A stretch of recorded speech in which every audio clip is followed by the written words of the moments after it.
প্রিয় কৃষক ভাইরা, আসসালামু আলাইকুম। দেশ ও প্রবাস থেকে যারা আমার ভিডিওটি দেখছেন তাদেরকে অসংখ্য ধন্যবাদ জানিয়ে শুরু করছি আমার আজকের ভিডিও। তো দর্শক, আমরা চলে এসেছি আজ পাবনা জেলার চাটমোহর উপজেলা পৈলানপুর গ্রামে। এই গ্রামে কোন পেশার উপর মানুষ বেশি নির্ভরশীল সেটাই আপনাদের দেখাবো। তো আমার পিছনে একটি মাঠ দেখতে পাচ্ছেন। এই মাঠ কিন্তু প্রচুর ফসল হয়েছে। তিল বোনা আছে, পাশে ধানের আবাদও হয়েছে। তো সব মিলায়ে কিন্তু এই গ্রামের মানুষ কিন্তু কৃষির উপরেই নির্ভর। তো কৃষক ভাইরা, এই গ্রামের মানুষ কিন্তু কৃষির উপরেই নির্ভর। তো আপনারা দেখতে পাচ্ছেন পুরা মাঠ কিন্তু কৃষি আবাদ হয়েছে। এই গ্রামের মানুষের জীবনমান কিন্তু খুব একটা উন্নত হয়নি। অন্যান্য পেশার মানুষের যেভাবে জীবনমান উন্নয়ন হয়েছে, কৃষকদের কিন্তু সেইভাবে জীবনমান উন্নয়ন হয় নাই। তো এখানে আমার পিছনে যে ধান দেখা যাচ্ছে, ধানটা কিন্তু দেখলেই বোঝা যাচ্ছে যে খুব ভালো হয়নি। কারণ হচ্ছে যে শ্রমিকের দাম, যে সার বিষের দাম, সব মিলায়ে দেখা যাচ্ছে যে ধানের যে উৎপাদন খরচ, আমাদের কৃষক ভাইরা কিন্তু সেই ধানের উৎপাদন খরচ তুলতে পারছে না। এখন জমি তো ফেলে রাখা যায় না। জমি বিক্রি করে হোক, ব্যাংকে থেকে টাকা নিয়ে হোক, জমি তো চাষ করতেই হবে। এই জন্য আমাদের কৃষক ভাইরা চাষ করেছে। তো যে ধান দেখতে পাচ্ছেন, তাতে বিঘাতে 8 মণ 10 মণের উপরে ধান হবে না। তো এই ধান নিয়ে তারা কিভাবে খরচ তুলবে?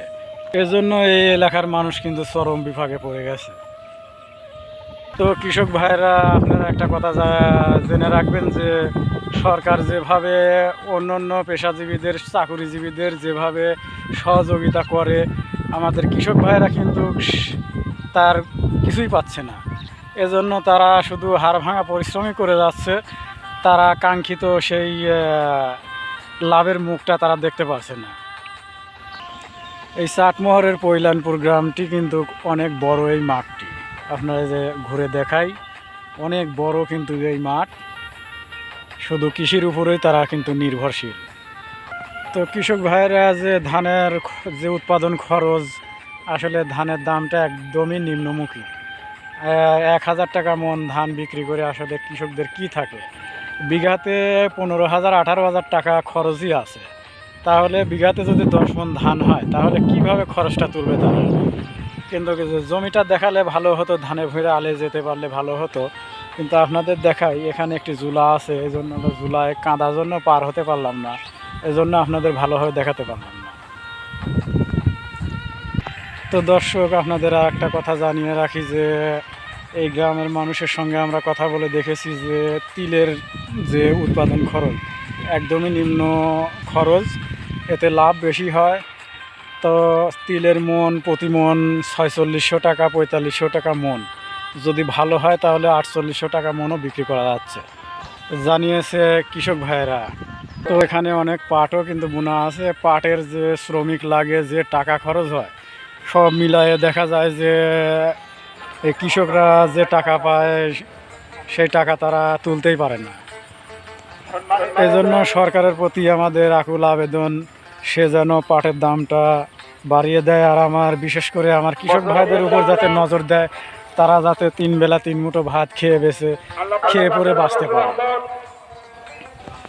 তো কৃষক ভাইরা, কষ্ট করে ভিডিও তৈরি করি, শুধু ভিডিও দেখলে হবে না, আপনারা লাইক কমেন্ট শেয়ার করবেন, করে আমার পাশে থাকবেন। তো সকলকে ধন্যবাদ জানাই। আমার ভিডিওটি শেষ পর্যন্ত দেখবেন আপনারা। আমার পিছনে বোনা ঘাস দেখতে পাচ্ছেন। এই অঞ্চলের মানুষ কিন্তু অনেক গরু লালন পালন করে থাকে, এজন্য মাঠের মধ্যে অনেক ঘাসও আমরা দেখতে পাচ্ছি।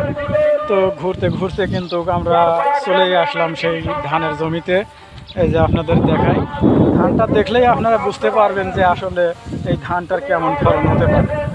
তো মনে হয়, এই যে দেখেন, ধানটা দেখেন, মাথাটা দেখেন, খুবই করুণ অবস্থা।